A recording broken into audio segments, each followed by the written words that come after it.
আবারও উত্তপ্ত হয়ে উঠেছে পাকিস্তান আফগানিস্তান সীমান্ত। স্থানীয় সময় মঙ্গলবার আফগানিস্তানের নানগরহার প্রদেশের সীমান্ত এলাকায় পাকিস্তান ও আফগানিস্তানের মধ্যে নতুন সংঘর্ষ শুরু হয়েছে। স্থানীয়রা জানান দুপক্ষই ভারী অস্ত্র ব্যবহার করেছে এবং এর মধ্যেই হতাহতের ঘটনা ঘটেছে। আফগানিস্তানের বিরুদ্ধে অপ্ররোচিত হামলার অভিযোগ তুলেছে পাকিস্তান।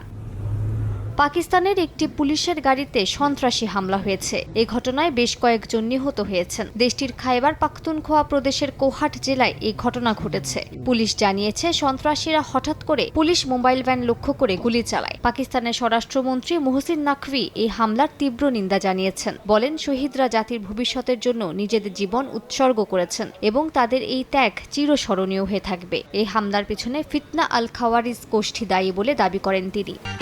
গরমে দাপাদাপি, ঘরের চালের স্থায়ী সমাধান আনোয়ার সিমেন্ট শীট।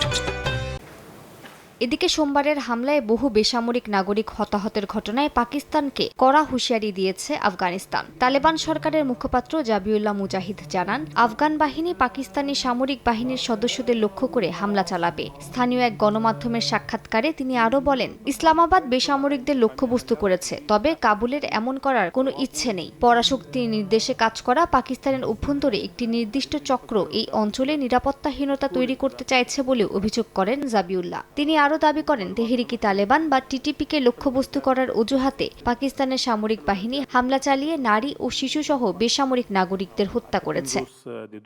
আফগানিস্তানের সঙ্গে চলমান উত্তেজনা নিয়ে পাকিস্তানের প্রধানমন্ত্রী শাহবাজ শরীফ কাতারের উপপ্রধানমন্ত্রীর সঙ্গে দোহায় বৈঠকে আঞ্চলিক শান্তি, সংলাপ ও পারস্পরিক বোঝাপড়ার গুরুত্ব উল্লেখ করেছেন। দুই পক্ষই সীমান্ত সংলাপ এবং উত্তেজনা কমানোর মাধ্যমে স্থিতিশীলতা রক্ষায় সম্মত হয়েছে।